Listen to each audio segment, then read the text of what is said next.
సాయంకాలపు వేళ ప్రభు నామాన్ని ఘనపరుస్తూ ప్రభు మనకిచ్చిన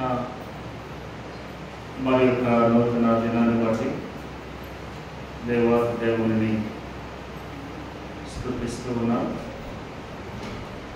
ఈ సాయంకాలపు వేళ ఇది 10వ దినము, శిలువ ధ్యాన ఆరాధన జరగడము 10వ దినము. కనుక 10వ దినంలో చేరి వచ్చిన మీ అందరికీ కూడా శుభములు, దీవెన వచనాలు తెలియచేస్తున్నా. దేవుడు మనలను దీవించునుగా. దేవుని వార్తారా, ఈ రాత్రి వేళ పరిశుద్ధ గ్రంథంలోని మత్తయి సువార్త 8వ అధ్యాయము మొదటి 4 వచనాలు చదవగా మనము విన్నాం. సమయంలో మరొకసారి మొదటి 2 వచనాలు చదువుకుందాం.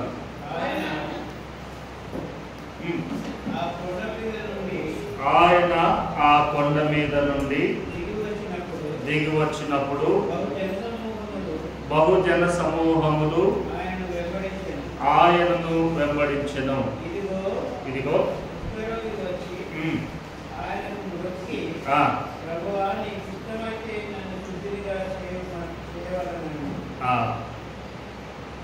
చూడండి, యేసు ప్రభుల వారు కొండ మీద మాట్లాడిన పిదప ఆయన మాటలు ముగించుకొని కొండ దిగి వస్తున్నప్పుడు కొండ మీద ఉన్నటువంటి జన సమూహమే ఆయనను వెంబడిస్తూ ఉండగా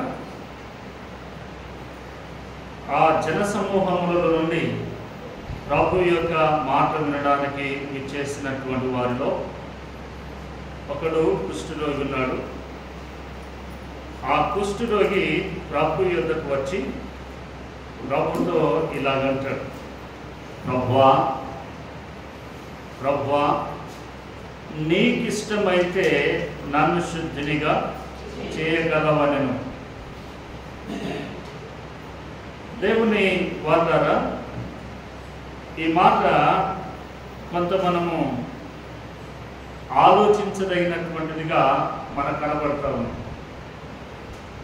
చూడండి, ఈ కుష్ఠరోగి మాట్లాడినటువంటి మాటలోనే ఒక ప్రశ్న కనపడుతూ ఉంది. మీకు అర్థమైందో లేదో నాకు తెలియదు, కానీ ఇక్కడ ఒక ప్రశ్న కనపడుతూ ఉంది. చూడండి, 2వ వచనం.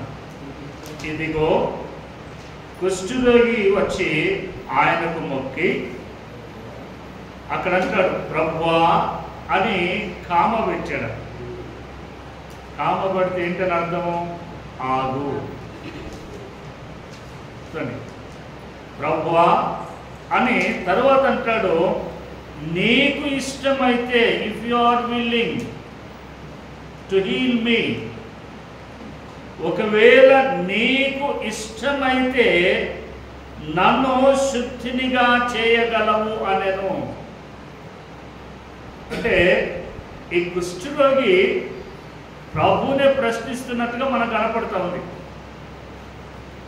నీకు ఇష్టమైతే అని అంటున్నాడు. అసలు అడగవలసిన ప్రశ్న ఏంటి? ఆయన ప్రభువుతో మాట్లాడవలసిన మాట ఏంటి? అయ్యా, నాకు ఈ బలహీనత ఉంది, కాబట్టి ఈ బలహీనతలో నుండి నన్ను బాగు చేయమని ఆయన మాట్లాడాలి, ఆయన అడగాలి.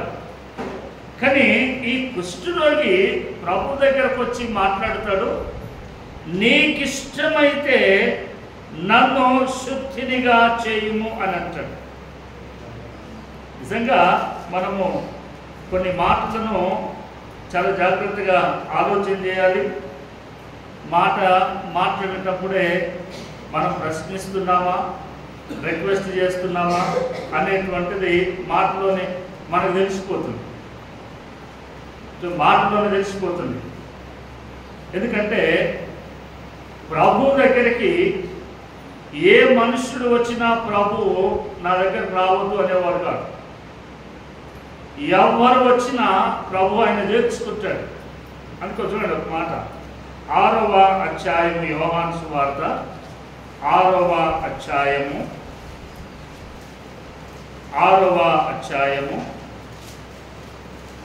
యోహాను సువార్త 6వ అధ్యాయము 37వ వచనం చూడండి. యోహాను 6:37. తండ్రి నాకు అనుగ్రహించు వారందరూ నా యొద్దకు వత్తురు, నా యొద్దకు వచ్చు వానిని నేను ఎంత మాత్రమును బయటికి త్రోసివేయను. చూడండి, ప్రభు అంటాడు, తండ్రి నాకు అనుగ్రహించు వారందరూ నా యొద్దకు వస్తారు. తండ్రి నాకు ఎవరినైతే అనుగ్రహించాడో వారందరూ కూడా నా దగ్గరకు వస్తారు. నా యొద్దకు వచ్చు వారిని నేనెంత మాత్రమును బయటికి త్రోసివేయను. చూడండి, నా యొద్దకు వచ్చు వారిని నేనెంత మాత్రమును త్రోసివేయను అని ప్రభు అంటే, ప్రభు జ్ఞాపకం చేస్తుంటే, ఈ వ్యాధి కలిగినటువంటి ఈ మనుషుడు ప్రభు దగ్గరకు వచ్చిన ఏ విధంగా మాట్లాడుతున్నాడు? ప్రభువా, నీకిష్టమైతే, చూడండి, నీకు ఇష్టమైతే అనేటువంటి పదములో అదే మనల్ని అన్నాడు అనుకోండి. అంటే నేను చేయనని నీకేమన్నా డౌటా, లేకపోతే నన్ను ఎందుకు అట్లా అడుగుతున్నావు చేయననా అని మనం ప్రశ్నిస్తాం తిరిగి రిటర్న్గా. మనం తిరిగి ప్రభువును తిరిగి మనిషిని అలాగనే ప్రశ్నిస్తాం. కానీ ఇక్కడ చూడండి, ఈ మనుషుడు అంటాడు, నీకిష్టమైతే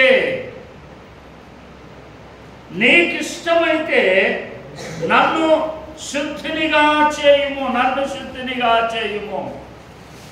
ప్రభు ఎవరు వస్తే వారిని శుద్ధినిగా చేయకుండా ఎవరిని విడిచిపెట్టాడు? ఆయన దగ్గరకు వచ్చే వారిని ఎప్పుడైనా ఎవరినైనా ఏ మనుషుడినైనా కాదన్నాడు? అసలు ఆయన కాదనలేదు. మనుషుడే ఆయన దగ్గరికి వెళ్ళలేదు, మనుషులే ఆయన దగ్గరికి వెళ్ళట్లేదు. ఆయనకు ప్రతి మనుషుడి మీద జాలి పడుతూనే ఉంటాడు. ప్రతి మనుషుడి మీద ఆయన జాలి పడుతూనే ఉంటాడు. ఎంత జాలి పడతాడు అని అంటే, నేను ఒక మాట మీకు జ్ఞాపకం చేస్తాను. చూడండి, యెషయా గ్రంథము 55వ అధ్యాయము, యెషయా గ్రంథము 55వ అధ్యాయము 7వ వచనం. భక్తిహీనులు తమ మార్గమును విడవవలెను, తన తలంపులను మానవలేను. చూడండి, దుష్టులు కానివ్వండి, భక్తిహీనులు కానివ్వండి, తమ మార్గములను విడిచి తమ తలంపులను మాని యెహోవా వైపు తిరిగిన ఎడల ఆయన, చూడండి, ఆయన వారి యందు, ఎవరి యందు, చూడండి, ఎవరి యందు ఆయన జాలి పడతాడు అని అంటే దేవుడి మాట అంటుంది. నంబర్ 1 భక్తిహీనులు. నంబర్ 1 ఆయన అంటాడు, భక్తిహీనుల యందు ఆయన జాలి పడుతున్నాడు.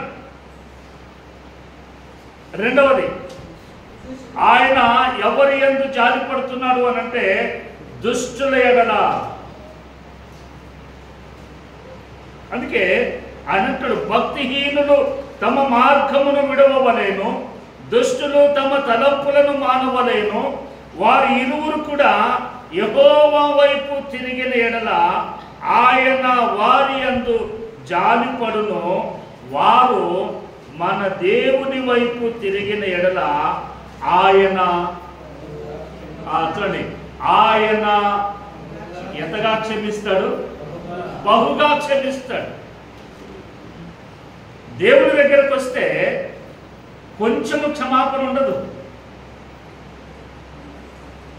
దేవుని దగ్గరకు వస్తే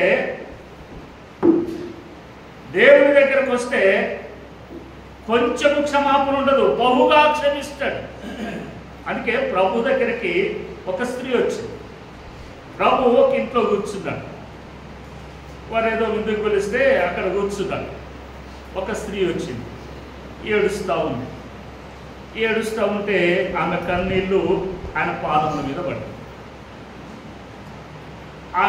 ఆమె కన్నీళ్ళు ఆయన పాదముల మీద పడ్డాయి. పాదముల మీద పడితే జనరల్గా మనమైతే ఏం చేస్తాం, ఏదో క్లాత్ తీసుకొని, కర్చీఫ్ తీసుకొని, టువాల్ తీసుకొని మనం చూస్తాం. కానీ ఆమె ఏం చేసింది, తన వెంట్రుకలతో తుడుస్తా ఉంది. ప్రభు అన్నాడు, చుట్టుప్రక్కల ఉన్న వారందరూ కూడా ఆమె చేసేది ఆయన కనపడతలేదా, ఆమె ఏం చేస్తుంది అని తెలుస్తలేదా అని వాళ్ళంటే ప్రభు అంటాడు, ఆమె విస్తారమైనటువంటి పాపములు క్షమించబడ్డాయి. విస్తారమైనటువంటి పాపములు, కొంచెము కాదు, విస్తారమైనటువంటి పాపములు. అందుకే ప్రభు దగ్గరికి ఏ మనుష్యుడైనా సరే లోబడి, ప్రభువునకు లోబడి, ప్రభు మాటకు విధేయత చూపి ప్రభు దగ్గరికి వస్తే ఆయనట బహుగా క్షమిస్తాడు. బహుగా. అంత ఎందుకు అంత దూరం మనం ఆలోచించాల్సిన పని లేదు. అపోజినటువంటి పౌలు ఉన్నాడు. పౌలు ఒకానొక దినాన సంఘాన్ని నాశనము చేసినటువంటి వాడు. ఆయన సంఘాన్ని, దమస్కులో కొంతమంది ఉన్నారు దేవుని పిల్లలు, వారు దేవుని ఆరాధిస్తూ ఉండగా వారిని హతము చేయాలి అని, వారిని చెరసాలలో వేయాలి అని, వారు ఆరాధన అంతటిని కూడా పాడు చేయాలని ఆయన యెరూషలేము నుండి దమస్కునకు వెళుతూ ఉండగా మార్గమధ్యములో ప్రభు ఆయనను పట్టుకున్నాడు. ప్రభు పిలిచాడు, సౌలా సౌలా అని. ఈయన అన్నాడు, నువ్వు ఎవరు అయ్యా అని అంటున్నాడు. అపోస్తుల కార్యములు 9వ అధ్యాయం చూడండి. అపోస్తుల కార్యములు 9వ అధ్యాయం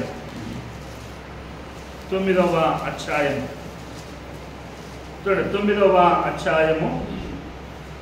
అధ్యాయము 4వ వచనం చూడండి. అప్పుడు అతడు నేల మీద పడి, సౌలా సౌలా, నీవేలా నన్ను హింసించుచున్నావని ఒక స్వరము పలుకుట వినెను. ప్రభువు నీవెవడవని అడగగా ఆయన, నేను నీవు హింసించుచున్నటువంటి యేసును. చూడండి, ప్రభు ఎటువంటి వాడో, ప్రభు ఏ విధమైనటువంటి మనస్తత్వము కలిగినటువంటి వాడు. ఆనాడు ఉన్నటువంటి శాస్త్రులు కానీ, పరిచయులు కానీ ప్రతి ఒక్కరు కూడా ప్రభువుని గురించి మాట్లాడారు. ఈయనేంటి పాపులందరినీ ఈయనకే వెంటేసుకొని తిరుగుతున్నాడు, వ్యభిచారులందరినీ తన వెంటేసుకొని తిరుగుతున్నాడు, ఈయనేంటి ఇలాగనే తిరుగుతున్నాడు అని.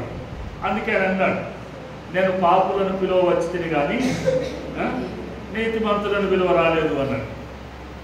అంటే ప్రభు పిలుపులో కానీ, ప్రభు మాటలో కానీ, ప్రభు పరిచర్యలో కానీ ఎంతటి ఘనత ఉండొచ్చండి. ప్రభు పరిచర్యలో, ప్రభు మాటలో, ప్రభు యొక్క మాటలో ఎంత ప్రేమ, ఎంతటి దయాగుణము, ఎంతటి క్షమించేటువంటి గుణము ఆయనలో ఉందో. అందుకే ఇక్కడ అన్నాడు యెషయా 55:7 వచనములో, భక్తిహీనులు దేవుని వైపు తిరిగిన ఎడల,